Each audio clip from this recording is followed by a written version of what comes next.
बोल ये थोड़ा वक्त बहुत है जिस्मो ज़बां की मौत से पहले. Hello and welcome ladies and gentlemen. You're watching Radio Azad on TV1. मैं हूँ आज़ाद. अक्स और आवाज़ के इस खूबसूरत रिश्ते से मुंसलिक हम और आप रहते हैं इस प्रोग्राम में जिसका नाम है बोल के लब आज़ाद हैं तेरे. इससे पहले कि मैं आज के मौजू की तरफ जाऊँ, मैं उन तमाम लोगों का शुक्रिया अदा करना चाहूँगा जिन्होंने बोल के लब आज़ाद हैं तेरे की इतनी पजीराई की. उन तमाम लोगों का जिन्होंने TV1 पे ये शो देख के हमें कॉल की सब ने. वो लोग जिन्होंने अप्रिशिएट किया, एक्नॉलेज किया. I am so very grateful. Thank you very much from the bottom of my heart. और इसके अलावा लोग जो हमें azad@radioazad.us पे ईमेल्स लिखते हैं, उनको हम अपने प्रोग्राम का हिस्सा ज़रूर बनाएंगे और बनाते रहते हैं. All you have to do is just tune in to radioazad.us. हमारा आईफोन ऐप है रेडियो आज़ाद के नाम से, उस पर आप जा सकते हैं. बोल के लब आज़ाद हैं तेरे radioazad.us पर हमेशा, यानी कि मंडे, फ्राइडे, वेंसडे, 3 दिन होते हैं. मंडे, वेंसडे, फ्राइडे, ये 3 दिनों में आप लोग 4 बजे से लेकर 6 बजे तक सुन सकते हैं सेंट्रल स्टैंडर्ड टाइम के ऊपर. इसके साथ ही हम आते हैं जी आज के हमारे टॉपिक की तरफ. जैसे आपको मालूम कि एक टॉपिक होता है जो हम लोग जिस पे डिस्कस करते हैं, जो हमारी ज़िंदगियों से मेल खाता है. आज का हमारा टॉपिक है रस्म और रवाज के बारे में, कस्टम्स एंड ट्रेडिशंस के बारे में. जो हम लोग, जो प्रिवेलिंग एनवायरनमेंट है उसमें जो लोग हम जिन रसूमात को और जिन रिवाज को फॉलो करते हैं उसके बारे में हम आज बात करेंगे. रस्म और रवाज एक्चुअली बनाए इसलिए गए थे शायद कि इससे हमारी ज़िंदगियों को फैसिलिटेट किया जा सके. इनसे इंसानों में मोहब्बत, अखुवत, यगानगत, भाईचारा, ये तमाम चीज़ें बढ़ें. यानी कि फ्रेटर्निटी, इंटीग्रेशन, लव, रिस्पेक्ट, और एक दूसरे के दुख सुख में हम एक दूसरे का साथ दे सकें. फिर पता नहीं क्या हुआ, हम लोगों ने बजाय इसके कि ये रस्म व रवाज हमारे लिए आसानियाँ पैदा करते, इन्होंने हमारे लिए मुश्किलात पैदा करनी शुरू कर दी. स्पेशली जिस तरह हम इनको मिनवन एज इट इज़, जो किसी ने चलाया, हमने उसको बग़ैर क्वेश्चन किए, बग़ैर ये देखे कि ये कहाँ से शुरू हुआ था, इसका मंबा क्या है, सोर्स क्या है इसका, और इसके फ़ायदे क्या हैं. बस हम लोगों की देखा देखी जो है इस run of the mill kind of attitude का शिकार हो गए हैं और बैंड वैगन पे सवार हो रहे होते हैं. तो मैंने सोचा क्यों ना अब जब हम बात कर ही रहे हैं अपनी खुशियों के बारे में, अगर ज़िंदगी का एक मकसद हो तो वो अगर खुश होना है, तो उसमें हमारी बहुत सारी ऐसी कबाहतें हैं जो हमने ख़ुद अपने गले में डाल रखी, जिनकी वजह से हम लोग खुश नहीं रहते. सो आज का हमारा टॉपिक है रस्म और रवाज के ऊपर, रसूमात और इन रिवाजों के ऊपर. कोई भी हो सकती है, शादी से रिलेटेड हो सकती हैं, फौतगियों से रिलेटेड हो सकती हैं, रिलेशनशिप से रिलेटेड हो सकती हैं, बिजनेसेस से रिलेटेड हो सकती हैं.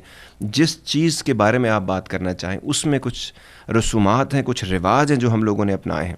कुछ के फ़ायदे हैं, बहुत फ़ायदे हैं, लेकिन बहुत सारे जो हैं, जो इस वक्त प्रिवेलिंग हैं, उनका कतई कोई फ़ायदा नहीं बल्कि उल्टा नुकसान है. तो उनके बारे में अगर आप हाईलाइट कर सकें. स्टूडियो का नंबर जो है वो आपके सामने स्क्रीन पर है. कोई है हमारे साथ? Hello, you on the air. Hello, अस्सलाम वालेकुम आज़ाद जी. जी वालेकुम सलाम जी. जी आज़ाद जी, रस्म और रिवाज के बारे में कहना चाहूँगी कि रस्म और रिवाज हमारे रिलीजन में तो नहीं है. ये तो पता नहीं हमारे पास हम लोगों ने किन लोगों से अडॉप्ट करके दूसरों के लिए और अपने लिए जो है ना अजाब बना दिया है. हम लोगों ने ये कोई रब का हुक्म तो नहीं है. और इतने जो जहेज़ की डिमांड होती हैं आजकल भी, ट्रस्ट में, और माँ बाप अब रस्में करते करते इतने कर्जों में मुब्तला हो जाते हैं. I mean without any एग्जैजुरेशन Azad ji, एक शादी हुई और उसमें जो रसूमात थी वो तकरीबन 1 महीने चली और शादी फिर एक और महीने चली, यानी पूरे 2 महीने चलती रही और फिर उनकी तलाक 1 महीने में हो गई उसी की. तो इतना सारा जो पैसा था वो ज़ाया हुआ. तो हम किस तरह से इसको कंट्रोल कर सकते हैं, प्लीज़ आप बताइएगा. Thank you. Nice of you ma'am, thank you very much. ये जो एक्सपीरियंस है ये मैं नहीं बता रहा, लोग कॉल इन करते हैं और अपने अपने एक्सपीरियंसेस शेयर करते हैं.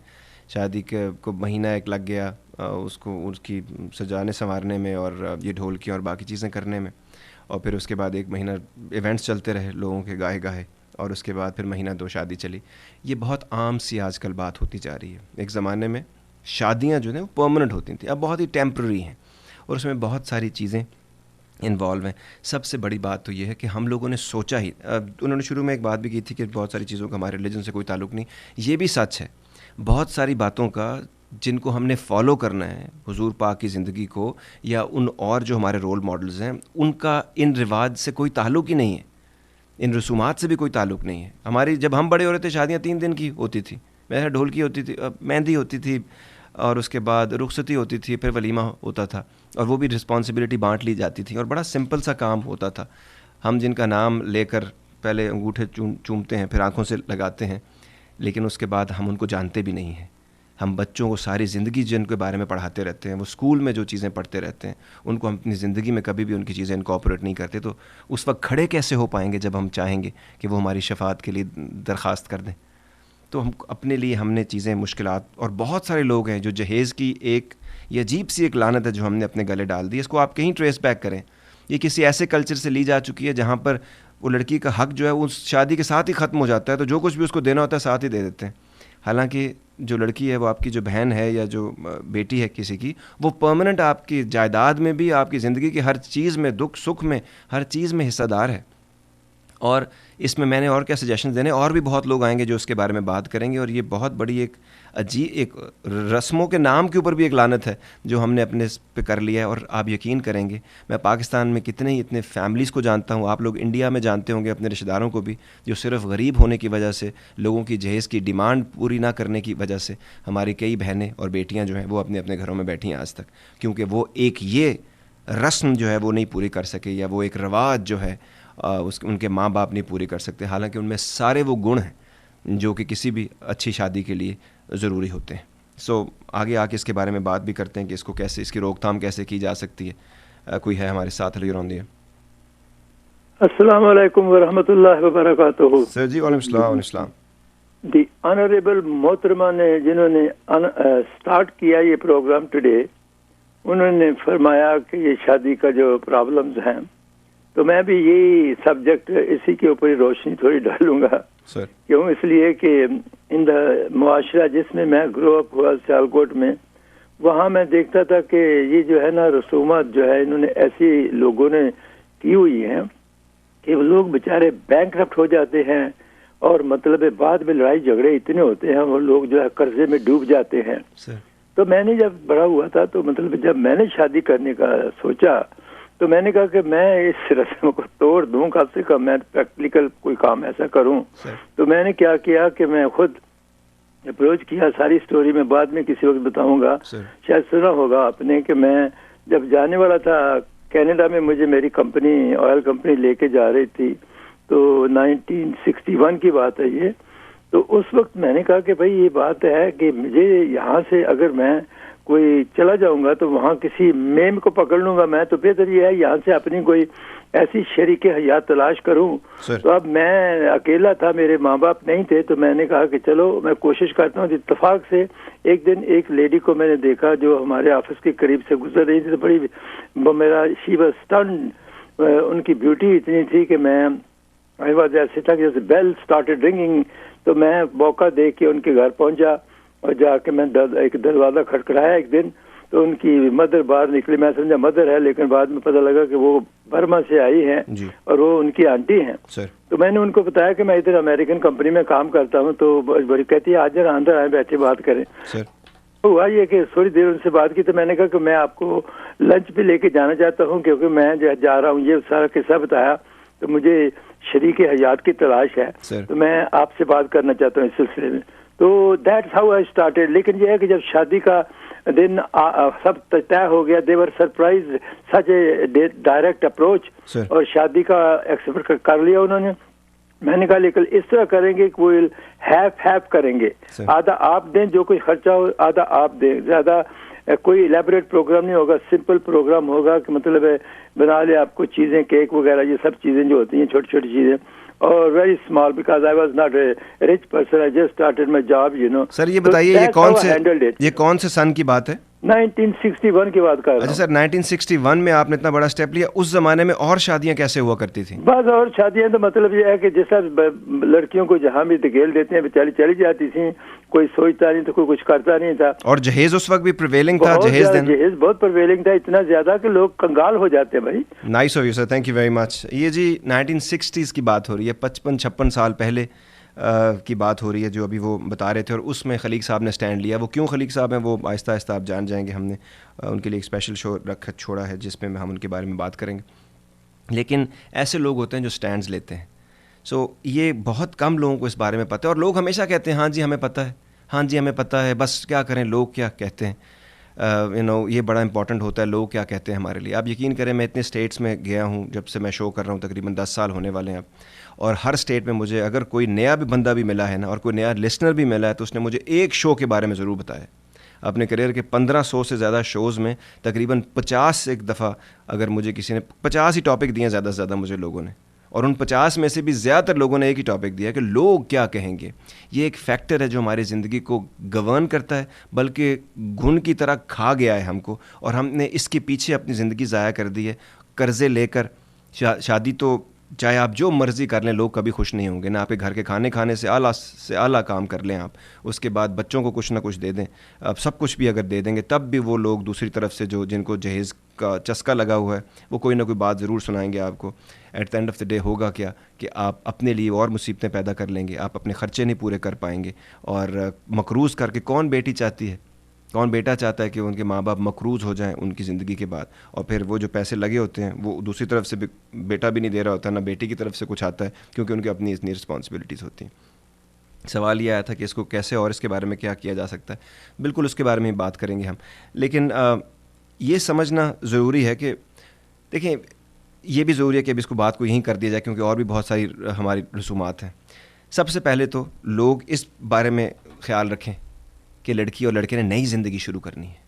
मैं जब छोटा सा बच्चा था तब भी मैं हैरान होता था, जिस घर में रेफ्रिजरेटर्स हैं, जिस घर में टेलीविज़न हैं और उसकी ज़रूरत भी नहीं है, उस घर में बार बार बग़ैर देखे सोचे समझे वो चीज़ों की एक लिस्ट बन जाती थी, और लोग बेशर्मों की तरह लाकर वो लिस्ट लोगों को देते थे, और बाकी लोग जैसे तैसे करके वो लिस्ट पूरी करते रहते थे, और ये सोच कर के अगर हमने ये दे दिया तो हमारी बेटी सुख का सांस लेगी और खुश रहेगी। चले लोग हमारे वो नहीं समझते कि और जो सियाने लोग होंगे ना, एक लेडी ने एक ज़माने में, मेरा ख्याल है ये मैंने टीवी में देखा था या कहाँ, वो पूरी लिस्ट थी जो उनके इन लॉज लेके आए थे, उन्होंने पूरी लिस्ट में से हर चीज़ पूरी कर दी, और आखिर में उन्होंने कहा ये सामान ले जाए, इसमें मेरा तो नाम ही नहीं है। तो समझने वाले लोग जो हैं वो ऐसी चीज़ें भी करते हैं। तो कोशिश ये करनी चाहिए कि वो नई ज़िंदगी शुरू कर रहे हैं, उनसे पूछें अगर वो उस वक्त कोई काम काज कर रहे हैं कि नहीं, उनको थोड़े बहुत पैसे उस वक्त दें, उनको ज़िंदगी के लिए ज़रूरत होंगे ताकि वो एक जंप स्टार्ट ले सकें। ये अगर हम कर लें उनके साथ, और फिर उन लोगों को खामखा जिनको दिखाने के लिए आप हज़ारों लोगों को बुला के उनको खाना खिला रहे हैं, जो कि आपके रिश्तेदार भी नहीं हैं, जो कि आपके कितने वेल विशर होंगे आपके, सच बोल रहे हैं, कितने दोस्त कितने हैं आपके, 4, 5, 10 से ज़्यादा लोग तो ना आपको जानते हैं, ना आपके फ़ोन उठाते हैं, ना आपसे बहुत ज़्यादा करीब हैं। जो आपको लगता है हैं वो भी आपको पता चल जाएगा आहिस्ता आहिस्ता, जैसे मुझे ज़िंदगी के इस दौर में पता चला है। और फिगर आउट करते करते करते मैं 8-10 लोगों तक आ गया हूँ अपनी पूरी ज़िंदगी में। सो कब तक हम सीखेंगे, कितने पैसे खर्च करेंगे, कितनी हम ख्वारी करेंगे, और तब हमें ये बात समझ आएगी, जो कि बड़ी आम फहम सी और बड़ी सिंपल सी बात है। कोई एक तो काम कर दें जाने से पहले, मैं और आप, जिसमें हम कह सकें हमने उस ज़बरदस्ती की जो 1-2 सुन्नतें जो हैं वो पूरी करा दी जाती हैं बचपन में, उसके बाद कोई ऐसी चीज़ तो होगी जो हम खड़े होकर कह सकें, ए महबूब खुदा हमने तेरी खातिर ये काम किया है, क्योंकि तूने ऐसे किया था। ज़रा बेचकर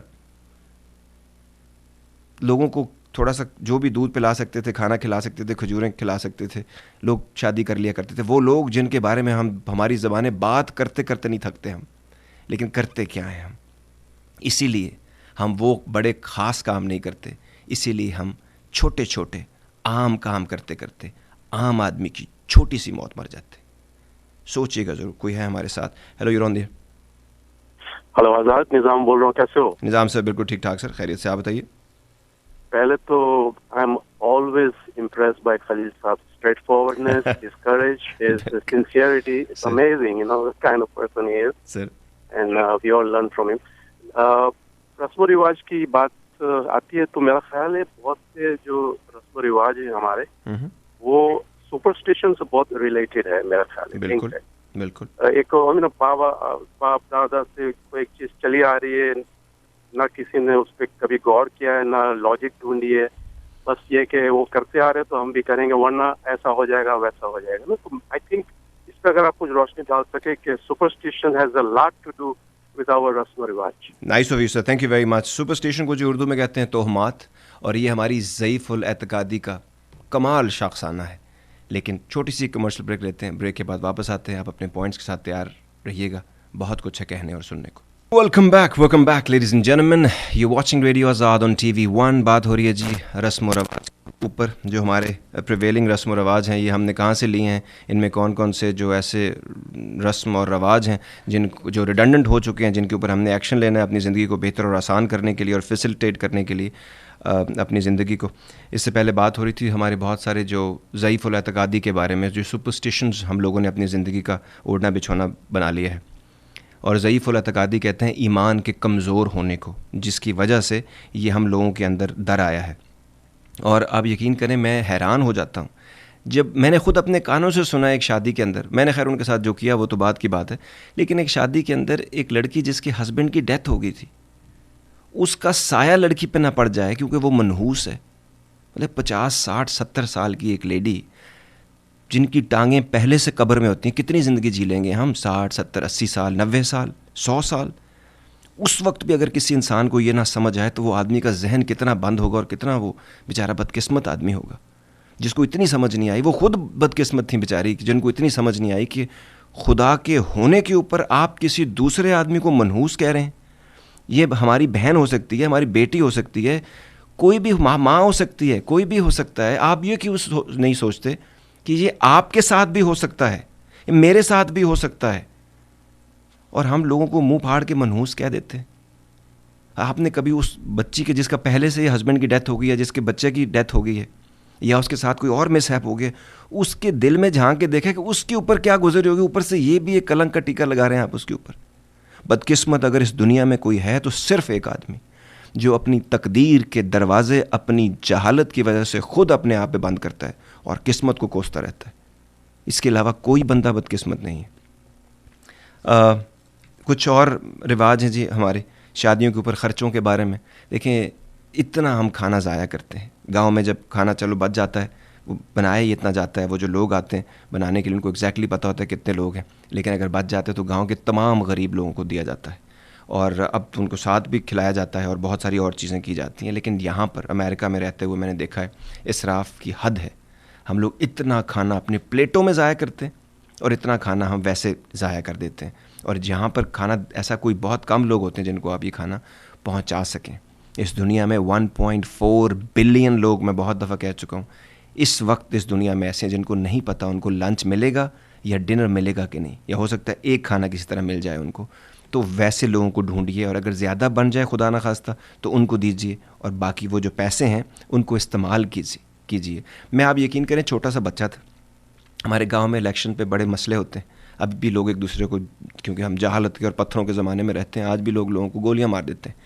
और अब भी इतने बड़े बड़े बैनर्स बनते हैं लोगों के जिन्होंने पिछले 10-20 साल तक कोई काम नहीं किया होता, और इतने बड़े बड़े बैनर। मैं उनको कपड़ा ज़ाया होता सोचता था ना, मैं छोटा बच्चा था तो मैं सोचता था हमारे गांव में कितने लोग हैं जिनके तन पे कपड़ा नहीं है, जिनको मैं 10 साल से उन्हीं कपड़ों में देखता हूँ, एक आध सूट के अंदर।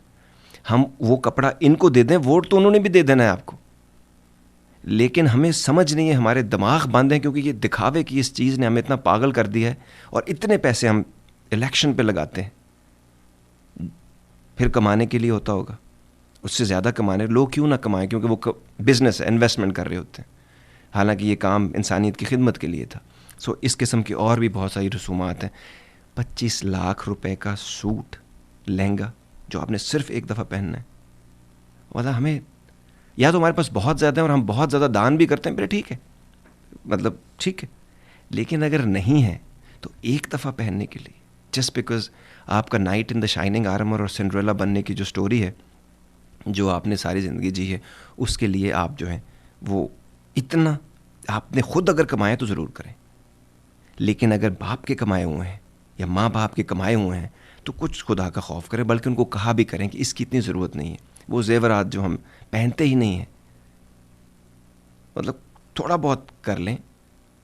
और आज एक बहुत अच्छा सवाल है थोड़ी देर पहले, उन्होंने कहा सर ये ज़रूर बताइएगा आज आज़ाद भाई की शादी पे ख़र्च कितना करना चाहिए। वो उसके पास आते हैं, लेकिन उससे पहले कोई है हमारे साथ। Hello, you on the air. Hello Azad ji, Sat Shri अकाल जी। वादवा जी, सत श्री अकाल। हाल चाल? बिल्कुल ठीक ठाक। हाँ जी आज़ाद जी, मैं बात चाहांगी टॉपिक पे। मैं 2-4 लाइना तुहानू पहले सुनानी है। सिर्फ 2 शेर मैंने सुनाने ने, क्योंकि वक्त कम है, तो बात आड़ा पॉइंट लवांगा मैं। ठीक है, ठीक है, शुक्रिया, प्लीज मेहरबानी कर। लो चांद छिप गया है, सितारे चले गए, लो चांद छिप गया है, सितारे चले गए, तुम क्या गए कि सारे नजारे चले गए, लो चांद छिप गया। जाते जो उनको देखा, जुबान से न कुछ कहा, बस दिल ही दिल में उनको पुकारे चले गए, बस दिल ही दिल में उनको पुकारे चले गए। कुछ खौफ था खुदा का न था, ना खुदा का खौफ, कश्ती को हम भंवर में उतारे चले गए, लो चांद छिप गया है। बहुत है जिंदगी की बात वो अच्छी थी या बुरी, जैसी भी थी हम उसको गुजारे चले गए, जैसी भी थी हम उसको गुजारे चले गए। रुदाद दिल में थी जो वो दिल में ही रह गई, जितने थे गम गुसार हमारे चले गए, बहुत अच्छे चांद छिप गया।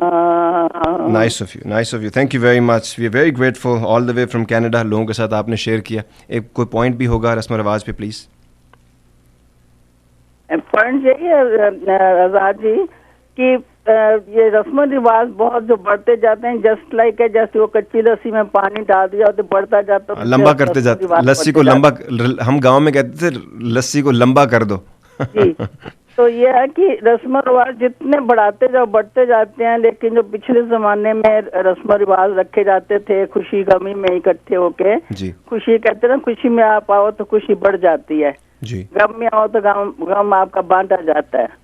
तो आगे रस्म रिवाज इस तरह बने हुए थे, तो अब ये एक किस्म का ना वो वही है कंपटीशन, आप कहते हैं कि लोग क्या कहेंगे। हाँ जी, कंपटीशन सा बन जाता है। Nice of you ma'am, thank you very much. और बहुत ही खूबसूरत जो आपने जी 2 शेर भी सुने और इन्जॉय किया आपने कुछ और। हाँ जी, सवाल ये था कि शादी पे आइडियली स्पीकिंग कितना खर्चा होना चाहिए। देखिए अक्सर लोग शादी करते हैं, बेइंतहा खर्च करते हैं, उनकी बहुत सारी ख्वाहिशात होती हैं, उस ख्वाहिशात को सामने रखकर शादी पे बहुत खर्च किया जाता है, खुदा न खास्ता वो शादी नहीं चलती। अगली शादी पे कम खर्च किया जाता है या बिल्कुल भी नहीं किया जाता। आपने कभी सोचा है पहली शादी जो नहीं चली, जिस पे इतना खर्च हुआ, वो इतनी इंपॉर्टेंट थी, और दूसरी शादी जिसके साथ आपने पूरी ज़िंदगी गुजारनी है, वो इतनी इंपॉर्टेंट भी नहीं है कि उस पर थोड़ा बहुत खर्चा और हल्ला गुल्ला थोड़ी सी खुशी की जाए। और फिर खुदा न खास्ता, कई लोगों के लिए खुदा न खास्ता तीसरी करनी पड़ जाए, और कई लोगों के लिए इंशाअल्लाह तीसरी अगर करनी पड़ जाए तो उस पर वो क्या उनके लिए ज़रूरी नहीं है वो जो उन्होंने आगे ज़िंदगी गुजारनी है उसके ऊपर।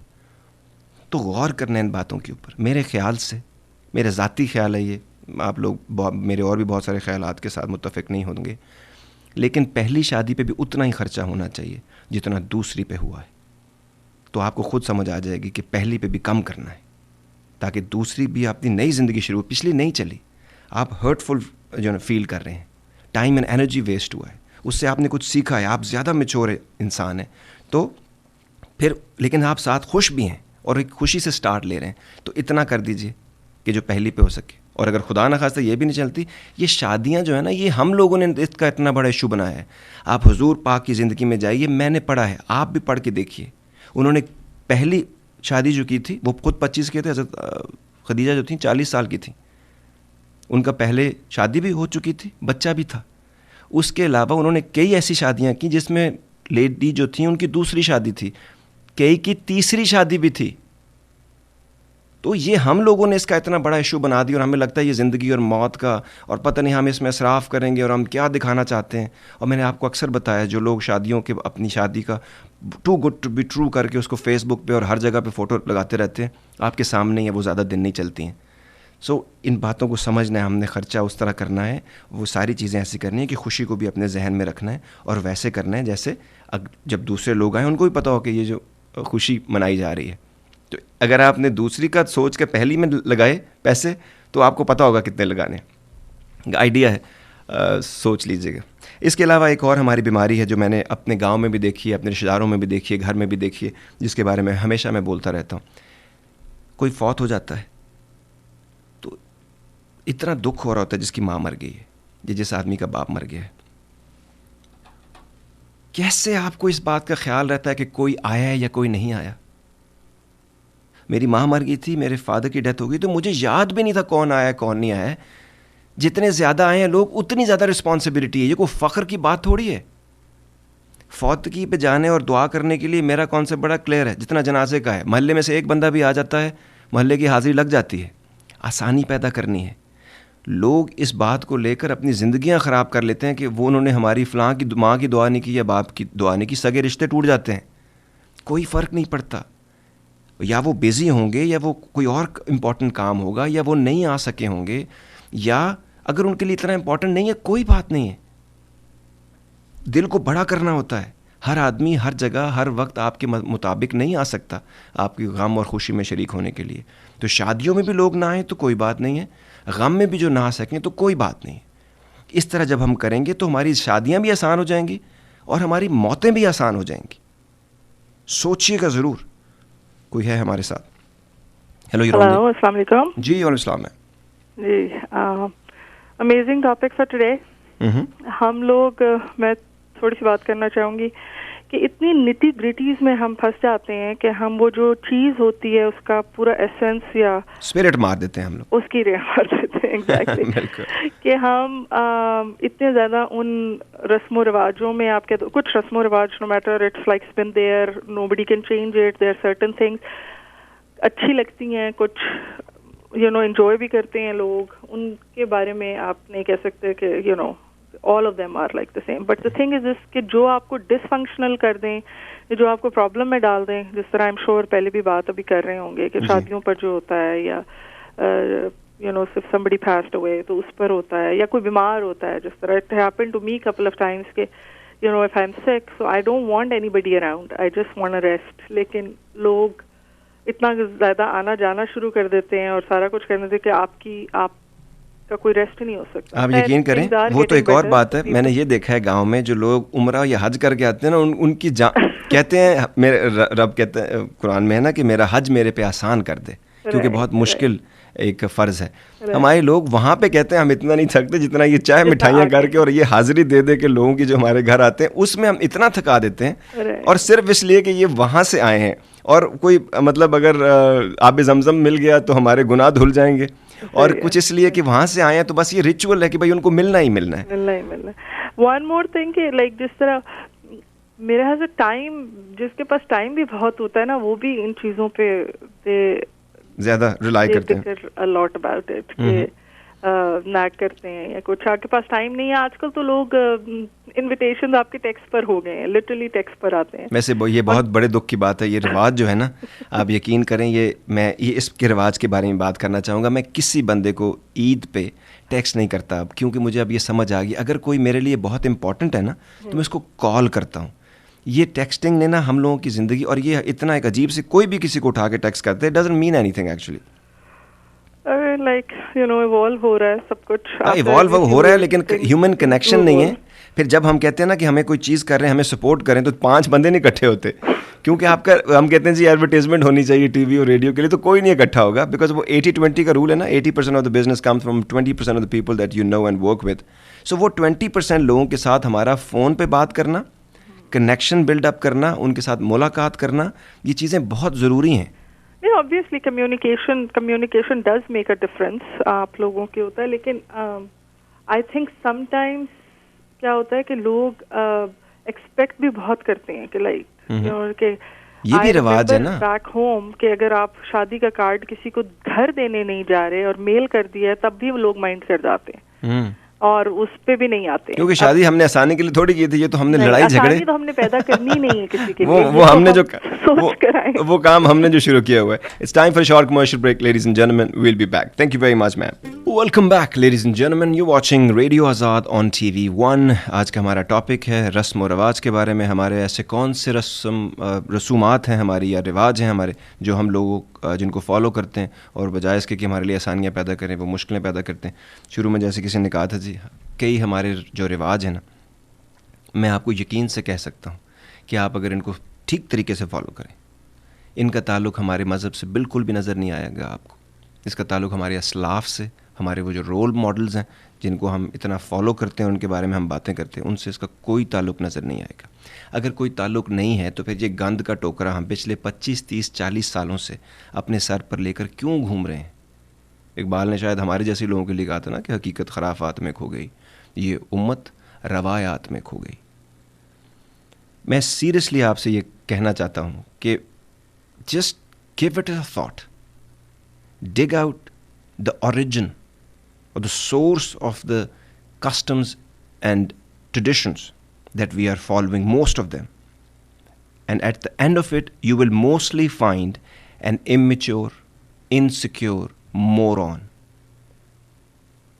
One person in a family who had nothing else to show off but the money. और हम उस एक पागल आदमी के पीछे जिसको ये जुनून था अपना पैसा दिखाने का, शादियाँ के 1, 2, 3 दिन से बढ़ते बढ़ते 10 दिन हो गए और 15 और 20 दिन हो गए, और उसके बाद वो ख़र्चे और वो लेविश चीज़ें करना, इसराफ़ करना, और वो जो है उसने एक स्टैंडर्ड बना लिया अपने इलाके में. जिस शहर में हम रहते हैं, डैलस में, जिस शहरों में आप रहते हैं, आप पिन पॉइंट कर सकते हैं ऐसे 2-3 लोगों को जिनके पीछे पूरी की पूरी कम्युनिटी जो है ना वो बैंड वैगन में, और अगर वो कुएं में गिरते हैं तो सब के सब पीछे कुएं में गिरने को तैयार हो जाते हैं. बचपन में खान जी कहते थे, मेरा पुत्र बंदा लोगों दे पिछे नहीं जुलता होंदा, लोग कल खूहे पे छाल मारसन तू भी मारसी. यानी इंसान जो है ना, इंसान जो होता है वो लोगों के पीछे नहीं जाता, वो कल कुएं में छलांग मार देंगे तो क्या तुम भी पीछे मार दोगे. इतनी सोच तो बंदे के साथ होनी चाहिए कि उसके लिए क्या बेहतर है. एक और रिवाज है जी हम लोगों का जो कि बहुत तकलीफ़ दे है.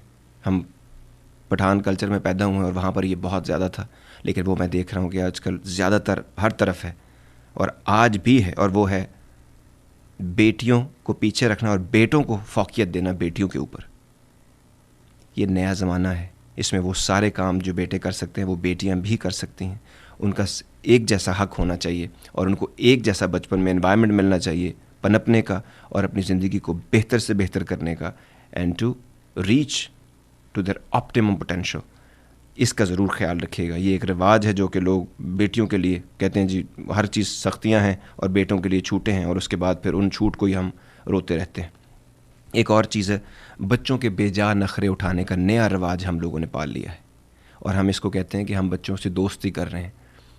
वक्त से पहले बच्चों को वो सब दे देना जो वो डिज़र्व नहीं करते, जो उन्होंने अर्न करना है, जो आपने उनको बताना है कि उन्होंने अर्न करना है.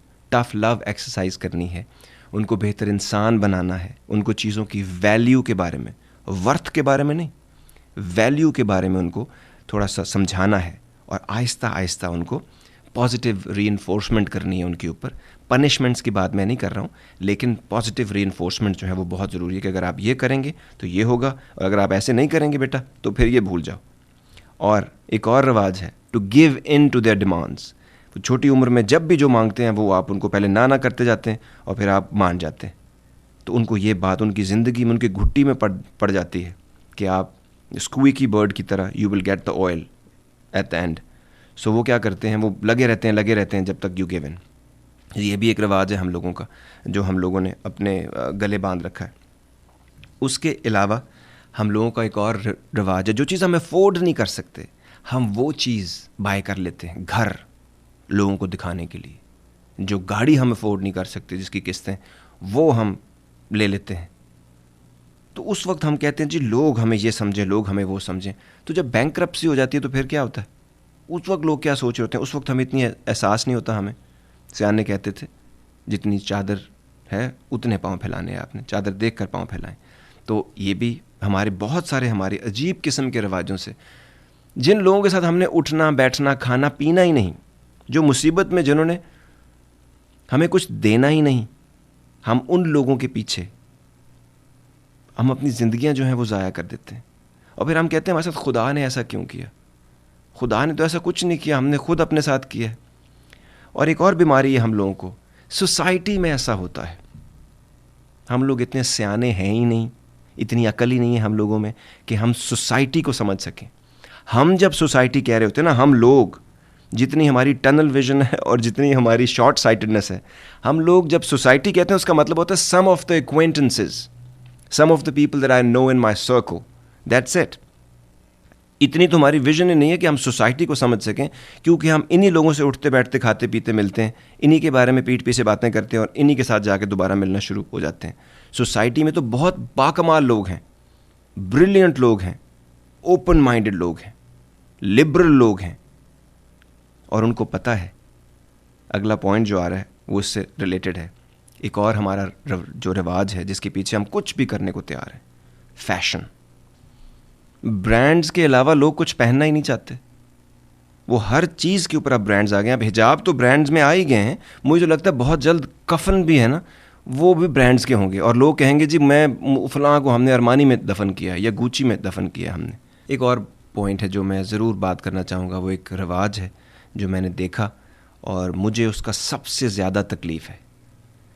और आप लोग उसके बारे में क्या सोचते हैं, कैसे सोचते हैं, आपने आज तक उसके बारे में क्या किया है, मैंने अपनी ज़िंदगी में उसके एक्शंस लिए हैं, आपने कैसे एक्शंस लिए हैं उसके बारे में हमें ज़रूर बताइएगा अगर हो सके। और वो है जी, शादी से पहले जब आप शादी की ख्वाहिश रख कर लड़की वालों के घर जाते हैं, लड़की को देखने, आपने कभी ये सोचा है कि जब आप लोग इस तरह अलल ऐलान किसी के घर जाते हैं कि हम आपकी लड़की देखने आ रहे हैं, और उसके बाद जब आप रिजेक्ट करते हैं, तो बच्ची की जहन के ऊपर, उसकी नफ्सियात के ऊपर क्या गुजरता होगा? साइकोलॉजिकल इम्पैक्ट जो उसका है वो कितना ख़तरनाक हो सकता है। जो रिजेक्शन का जुस्म में उसका ना लेना देना कुछ है ही नहीं, उसको तो माँ बाप ने ज़बरदस्ती बिठा दिया था और आप आए और आपने देखा और आपने रिजेक्ट कर दिया। कैसे जा सकते हैं हम लोग इस तरह करने के लिए? There is a subtle way of doing everything. अब लोग पूछेंगे तो क्या करें जी? वक्त लें, आए जाएं लोगों के घर, उनको आहिस्ता आहिस्ता जानें, बच्चे के तौर अतवार और अपनी चीज़ों को, अपनी उनकी फैमिली की कंपैटिबिलिटी को जज करें, फिर आहिस्ता आहिस्ता इन चीज़ों की तरफ जाएं। और अगर आपने करना है तो फिर बात करें, नहीं करना तो ना बात करें। इसमें कौन सी रॉकेट साइंस है जो आपको नहीं समझ आ रही या आपको कोई बंदा समझा रहा होगा? ये तो माँओं की, बहनों की, फूफियों की, खालाओं की और बाकी लोग जो घरों के अंदर बैठ के ये सब कुछ करते हैं, उनको इस बात की वैसे समझ होनी चाहिए। लेकिन आप ये ज़रूर सोचिए कि जब आपकी बेटी के साथ या आपकी बहन के साथ लोग जब ऐसे करते हैं तो आपको कैसा लगेगा। इसीलिए हमारी तरफ ये रिवाज है ही नहीं, और तो इसी तरह ख़त्म हो गए ना ये रिवाज। आप एक बंदे को परमानेंटली स्कार्ड करके चले जाते हैं। इसके बारे में सोचिए और बदलिए इसको। इंडिविजुअल विद स्ट्रॉन्ग कैरेक्टर पैदा होंगे आपके घर में, जो गलत को गलत, सही को सही कह सकेंगे, जिनको आप एम्पावर करेंगे, कल वो अपने हक के लिए लड़ सकेंगे। और जनाब, अब आते हैं अपनी छोटी सी बात की तरफ, और इसमें आज एक क्वेश्चन है जो पूछा गया और उसके बारे में हम बात करेंगे। और सवाल ये है कि हम कैसे इस काबिल हो सकते हैं कि अपने ज़माने में प्रिवेलिंग रस्म और रवाज जो कि गलत हैं, जो कि फैसिलिटेट नहीं कर रहे, हमारे लिए आसानी नहीं पैदा कर रहे बल्कि हमारे लिए मुश्किलें पैदा कर रहे हैं, उनको कैसे ख़त्म करने में हम अपना रोल प्ले कर सकते हैं। सबसे पहली बात तो ये है कि इसका कोई one size fit all solution नहीं है, क्योंकि कई जगहों पर बच्चों को स्टैंड लेना होता है, कई जगह पे बड़ों को स्टैंड लेना होता है। मसलन आप बच्चे हैं तो अपनी मोहब्बत को यूज़ करेंगे, आप अपने इन्फ्लुएंस को यूज़ करेंगे, जो आपकी जो कन्विंसिंग एबिलिटीज़ होती हैं उसको आप यूज़ करेंगे, जो वैसे आप कर लेते हैं जब भी आप कुछ चाहते हैं। तो मॉरल स्टैंड्स, आपने देखा होगा बच्चे जो हैं जब भी माँ बाप रेसिस्ट को कमेंट देते हैं तो वो फ़ौरन खड़े होते हैं उसके लिए। सो इसी तरह ये डावरी के ऊपर भी अगर कोई कभी बात हो, जब आप किसी से किसी को मिलवाने लेके जाएं और उसके बाद फैमिलीज़ के बीच में बात हो, तो वहाँ पे आपने स्टैंड लेना है, तो और फर्म स्टैंड लेना है आपने, तो चीज़ें खुद ब खुद ठीक होना शुरू हो जाएंगी फैमिली में, और एक वक्त के बाद उसकी रिस्पेक्ट भी करेंगे लोग। बिल्कुल इस तरह अगर आप चाहते हैं कि लोग आपकी बात सुने तो कुछ प्री रेक्विजिट्स हैं जो आपने पूरे करने हैं। एक तो आपका स्टैंड ठीक होना चाहिए, सही वक्त पर लिया हुआ होना चाहिए। सही वक्त क्या होता है? आप एक फैमिली को सपोर्ट करते हैं अपनी इनकम से, वो फैमिली जाहिर बात है आपकी बात सुनेगी। आपकी इतनी इज्जत और इतनी वैल्यू होनी चाहिए कि आप जब सही बात को सपोर्ट करें तो वो उसको सुने और उसको करें। बिल्कुल इसी तरह अगर आप किसी ऑर्गेनाइजेशन के प्रेसिडेंट हैं या कोई इन्फ्लुएंशियल मेंबर हैं जो कि आपने वक्त के साथ साथ इज़्ज़त कमाई है, उसमें जब आप बोलेंगे तो आप एक ऐसी जगह पे हैं जहाँ पे लोग आपकी बात सुनते हैं और आपको फॉलो करने की कोशिश करते हैं। एक और बात, सेल्फ प्रेसिडेंस, सेल्फ एग्जाम्पल से बड़ी कोई भी चीज़ नहीं है दुनिया में किसी भी आदमी को इन्फ्लुएंस करने के लिए। आपने अपनी एग्जाम्पल से अपनी प्रेसिडेंस सेट करनी है और उसके बाद लोग आपको फॉलो ज़रूर करेंगे। उसके अलावा आपको रब ने कोई ऐसा मुकाम दिया है जिसमें लोग आपकी तकलीद करते हैं, आपको फॉलो करते हैं, आपकी बात को गौर से सुनते हैं और समझते हैं।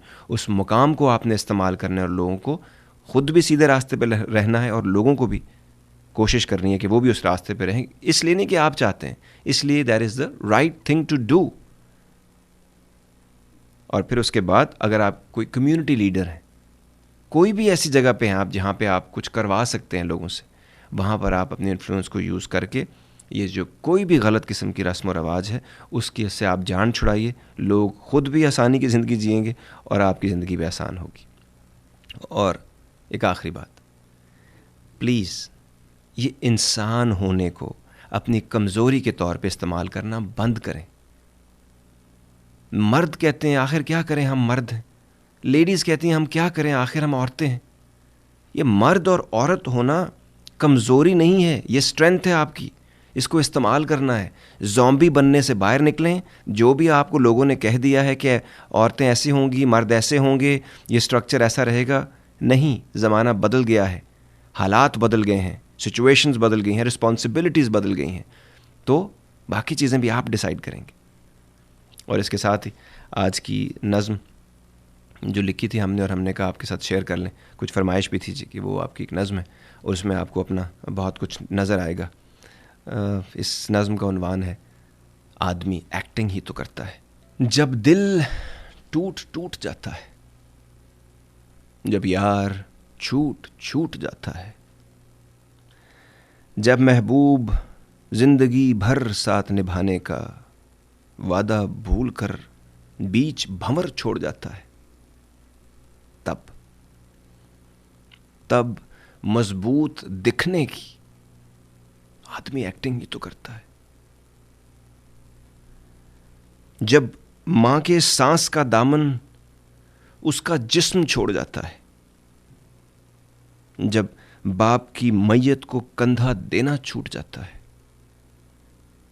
जब बहन भाई की जिंदगी की पतंग हाथ से छूट जाती है, आदमी अपने आप से रूठ जाता है, टूट फूट जाता है। तब सब्र करने की आदमी एक्टिंग ही तो करता है। दुनिया को समझकर उसका असल चेहरा जानकर, दुनिया को समझकर उसका असल चेहरा जानकर वो जो डर डर के फूंक फूंक के कदम रखता है, फिर भी एक धड़का सा लगा है कि जाने कोई कब कहां क्या कर जाए, तब किसी से ना डरने की आदमी एक्टिंग ही तो करता है। जब बुराई बार बार जीत जाती हो, जब बुराई बार बार जीत जाती हो और अच्छाई को अपने ही मानने से आरी हो, जब हर कदम पर अच्छाई का, सच्चाई का, ईमान का जनाजा निकलते देखा हो, तब रब पर यकीन रखने की आदमी एक्टिंग ही तो करता है। चाहत वही है, ख्वाहिशें वही और रास्ता भी वही। हम खुद जो करें वो ठीक, दूसरा वही करे तो गलत। दूसरों पे उंगलियां उठाने में पेश पेश, दूसरों को काफिर कहें हम और खुद को दरवेश, तब शराफत की आदमी एक्टिंग ही तो करता है। जब आदमी को पता हो कि वो बदल नहीं सकता क्योंकि उसकी कोशिशें अधूरी हैं, जब वो जानता हो कि उसका महबूब भी उसको जानने से दूर दूर है, मोहब्बत जिसका नाम है वो जहन का फतूर है, और अब तो बदन क्या रूह तक चूर चूर है, तब बदलने की कोशिश में आदमी एक्टिंग ही तो करता है।